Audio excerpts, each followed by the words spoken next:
ಕಿರೀಟೊಪ್ಪಿ MLA ರೀ ಕಿರೀಟೊಪ್ಪಿ MLA ಬಾಪ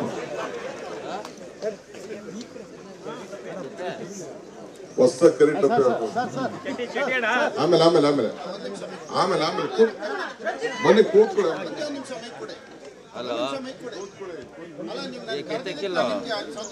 ಆಯ್ತು ಕೂತ್ಕೋ. ಆಮೇಲೆ ನೀವೇನ್ರಿ ಒಂದ್ ಗಂಟೆ ಕೂತಿದ್ದೀವಿ, ಈಗ ಒಂದ್ ಬಂದು ದೇವರುಗಳೇ, ನೀವೆಲ್ರಿಗೂ ನಮಸ್ಕಾರ.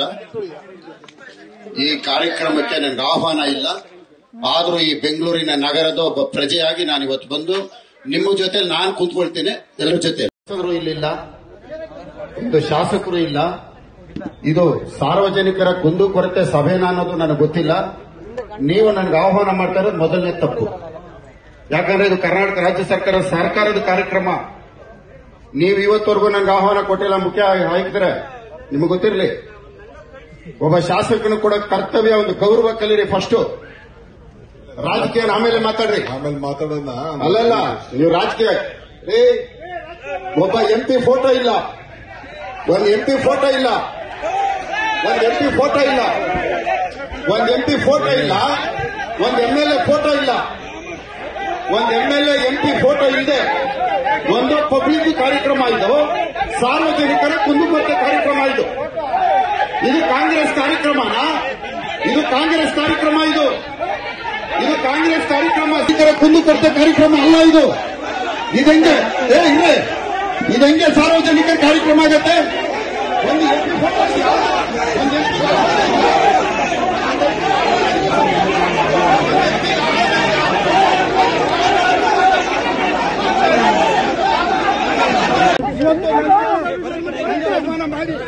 ನನ್ನ ಟೋಪಿನ ಕಿತ್ಕೊಂಡು ಬಂದಾಯ್ತಾ?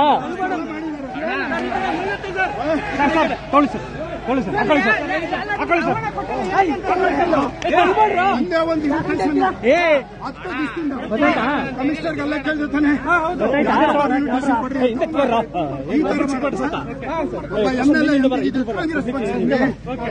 ಪಬ್ಲಿಕ್ ಫಂಕ್ಷನ್ ಅಂದ್ರೆ ಇದು ಕಾಂಗ್ರೆಸ್ ಫಂಕ್ಷನ್.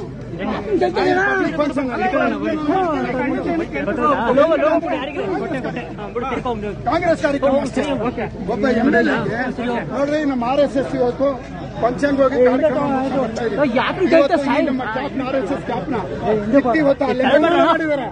ನೋಡಿ ಅಲ್ಲೇ ಮಾಡಕ್ ಬರ್ತಾರೆ. ನಮ್ಮ ಹಿಂದುತ್ವ ಒಬ್ಬ ಎಂಎಲ್ಎನ ಇವತ್ತು ತಡೆಯುವಂತದ್ದು ಏನ್ರಿ? ನಾನು RSS ಕಾರ್ಯಕ್ರಮ ಇದನ್ನ ಕಿತ್ತು ಹೊಡೆಯೋದೇನ್ರಿ? ಅಲ್ಲೇ ಮಾಡೋದೇನ್ರಿ?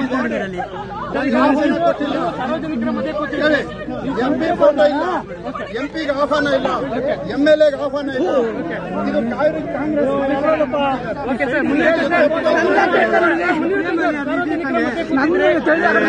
ನಾನು ಸಾರ್ವಜನಿಕರ ಮಧ್ಯೆ ಕಂಪ್ಲೇಂಟ್ ಹೇಳಕ್ ಬಂದಿದ್ದೆ. ಒಂದು ಪತ್ರಿಕೆಯನ್ನು ತೋರಿಸಿ ಶಾಸಕರಿಗೆ ಆಹ್ವಾನ ಇಲ್ಲ ಅಂತೇಳಿ ನಮ್ಮ ವಿರೋಧ ಪಕ್ಷದ ನಾಯಕರು ಸಹ ಹೇಳಿದ್ರು. ನಾನು ಹೇಳಿದ್ದೇನೆ. ಇದಾಗಿ 3 ದಿನ ಏನೋ ಆಗ್ತಾ ಇದೆ. 3 ದಿನದ ಹಿಂದೆ ಅದಾದ್ಮೇಲಾದ್ರೂ ಒಂದು ಶಾಸಕನಿಗೆ, ಒಂದು ಸಂಸದರಿಗೆ ಒಂದು ಅವ್ರಿಗೊಂದು ಆಹ್ವಾನ ಮಾಡಬಹುದಲ್ಲ? ಕಾರ್ಯಕ್ರಮ ತಾನೆ. ಆ ಕಾರ್ಯಕ್ರಮದಲ್ಲಿ ಇವತ್ತು ಬರೀ ಒಂದೇ ಒಂದು ಸರ್ಕಾರದ ಕಾರ್ಯಕ್ರಮ, ಅಲ್ಲಿ ಬಂದು 2 ಫೋಟೋ ಹಾಕೊಂಡು ಸಂಸದರಿಗೆ ಆಹ್ವಾನ ಇಲ್ಲ, ಒಬ್ಬ ಶಾಸಕನಿಗೆ ಆಹ್ವಾನ ಇಲ್ಲ. ಇವತ್ತು ಇಲ್ಲಿ ನಡೀತಾ ಇರುವಂತದ್ದು ಒಂದು ಕಾಂಗ್ರೆಸ್ ಕಾರ್ಯಕ್ರಮ. ಕಾಂಗ್ರೆಸ್ ಫ್ಲೆಕ್ಸ್ಗಳು ಹಾಕಬಾರ್ದು ಅಂತ ಇವರೇ ಹೇಳ್ತಾರೆ, ಕಾಂಗ್ರೆಸ್ ಫ್ಲೆಕ್ಸ್ಗಳನ್ನ ಕಟ್ಟಬಾರ್ದು ಅಂತ ಹೇಳ್ತಾರೆ. ಕಾಂಗ್ರೆಸ್ ಫ್ಲೆಕ್ಸ್ ಯಾರನ್ನ ಕಟ್ಟಿದ್ರೆ ಎಲ್ಲ ಲೆಟ್ರು, ಇವತ್ತು ಈ ಲೆಟ್ರಿಗೆ ಏನ್ ಆಕ್ಷನ್ ತಗೊಂತಾರೆ? ಏನ್ ತಗೊಂತಾರೆ? ಇವತ್ತು ಊರೆಲ್ಲ ಫ್ಲೆಕ್ಸ್ ಕಟ್ಟಿ ಕಾಂಗ್ರೆಸ್ ಕಾರ್ಯಕ್ರಮ ಮಾಡಿ ಇವರು ನನ್ನ ಮೇಲೆ ಹಲ್ಲೆ ಮಾಡಿದ್ದಾರೆ. ನನ್ಗೆ ಹೊಡೆಯುವಂತದ್ದು ಏನಿತ್ತು? ಪೊಲೀಸ್ನವ್ರು ಇಟ್ಕೊಂಬಂದ್ರೆ ಇಲ್ಲಿ ಹೊಡಿತಾರೆ, ಇಲ್ಲಿ ಒದಿತಾರೆ ಹಿಂದೆಯಿಂದ. ಒದಿಯುವಂತದ್ದು ಏನಿತ್ತು ನನಗೆ? ಇವ್ರು 2.5 ವರ್ಷ ಆಯ್ತು. ಇಲ್ಲಿ ಏನ್ ಹಾಳಾಗೋಯ್ತು? ಯಾಕೆ ನಿಂತೋಯ್ತು? ನಿಲ್ಸಿದ್ಯಾರು? ಏನಾದ್ರೂ ಒಂದಿದ್ಯಾ ಇಲ್ಲಿ 2.5 ವರ್ಷದಲ್ಲಿ? ಕೌನ್ಸಿಲರ್ ಎಲೆಕ್ಷನ್ ಬರ್ತಾ ಇದೆ. ಎಲೆಕ್ಷನ್ ಬರ್ತಾ ಇರೋದಕ್ಕೆ ಒಂದು ಗಿಮಿಕ್ ಇದು. ಎಲೆಕ್ಷನ್ ಗಿಮಿಕ್ಕಿಗೆ 5 ಜಿಬಿಗಳನ್ನು ಗೆಲ್ಲಬೇಕು ಅಂತ ಹೇಳಿ 5 ಪಾರ್ಕ್ಗಳ ಕಾರ್ಯಕ್ರಮ ಹಾಕಿ ಇವತ್ತು ಈ ಕಾರ್ಯಕ್ರಮ ಇಲ್ಲಿ 2 ಕಾರ್ಯಕ್ರಮ, ಲಾಲ್ಬಾಗು 400 ಎಕರೆ ಇರೋದಕ್ಕೆ ಒಂದೇ ಕಾರ್ಯಕ್ರಮ, 200 ಎಕರೆ ಇರುವಂತ ಕಬ್ಬನ್ ಪಾರ್ಕ್ ಒಂದೇ ಕಾರ್ಯಕ್ರಮ, ಆರ್ ನಗರದಲ್ಲಿ 2 ಕಾರ್ಯಕ್ರಮ. ಎಂತ ದುರಂತ ನೋಡಿ ಇದು. ಆರ್ ನಗರದಲ್ಲಿ ಬಂದ್ಬಿಟ್ಟು ಏನು, ಬೆಳಗ್ಗೆಯಿಂದ ನೀವು ವಿಡಿಯೋ ನೋಡಿದ್ದೀರಿ, ನೀವೇ ಮೀಡಿಯಾದವ್ರ ಫೋಟೋ ನೋಡಿದ್ದೀರಿ, ವಿಡಿಯೋ ನಿಮ್ಮ ಹತ್ರ ಐತೆ.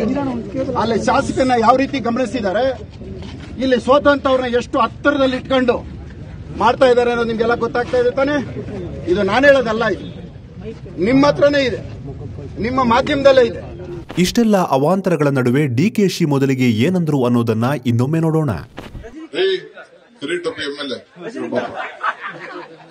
ಕೇಳಿದ್ರಲ್ಲ, ಕರಿಟೋಪಿ ಎಂಎಲ್ಎ ಅಂತೆ. ಒಬ್ಬ ಜನಪ್ರತಿನಿಧಿಯನ್ನು ಸಂಬೋಧಿಸುವ ರೀತಿ ಇದಲ್ಲ ಅನ್ನೋದು ಡಿಕೆ ಶಿವಕುಮಾರ್ ಅವರಿಗೆ ತಿಳಿಯದೇನಿಲ್ಲ. ಆದರೆ ಹೆಸರನ್ನು ಸಂಬೋಧಿಸುವ ಬದಲು ಈ ರೀತಿ ಬಾಡಿ ಶೇಮಿಂಗ್ ಮಾಡುವುದು ಎಷ್ಟು ಸರಿ? ಅದು ಒಬ್ಬ ಶಾಸಕರಿಗೆ. ಆರ್ಎಸ್ಎಸ್ಗೆ ಇದು ಹೊಸದೇನೂ ಅಲ್ಲ. ಈ ಹಿಂದೆ ಲಂಕೇಶರು ಸಂಘವನ್ನು ಚಡ್ಡಿಗಳು ಅಂತ ಕರೆದಿದ್ರು. ಈಗ ಚಡ್ಡಿ ಹೋಗಿ ಪ್ಯಾಂಟ್ ಬಂದಿದೆ. ಹಾಗಾಗಿ ಡಿಕೆಶಿ ಈಗ ಕರಿಟೋಪಿ ಅಂತ ಕರೆದಿದ್ದಾರೆ. ಇದರಿಂದ ಮುನಿರತ್ನ ಸಿಟ್ಟಾಗೋದ್ರಲ್ಲಿ ನ್ಯಾಯ ಇದೆ. ಆದ್ರೆ ಆರ್ಎಸ್ಎಸ್ ಇಂತ ಯಾವ ಟೀಕೆ, ವ್ಯಂಗ್ಯ, ಲೇವಡಿ ಯಾವುದಕ್ಕೂ ಜಗ್ಗೋದಿಲ್ಲ. ಹಾಗಾಗಿಯೇ ಆರ್ಎಸ್ಎಸ್ 100 ವರ್ಷ ಪೂರ್ಣಗೊಳಿಸಿ ಮುಂದಕ್ಕೆ ಸಾಕ್ತಾನೇ ಇದೆ. ಜನ ಬೆಂಬಲವನ್ನ ಗಳಿಸಿಕೊಳ್ತಾನೇ ಇದೆ.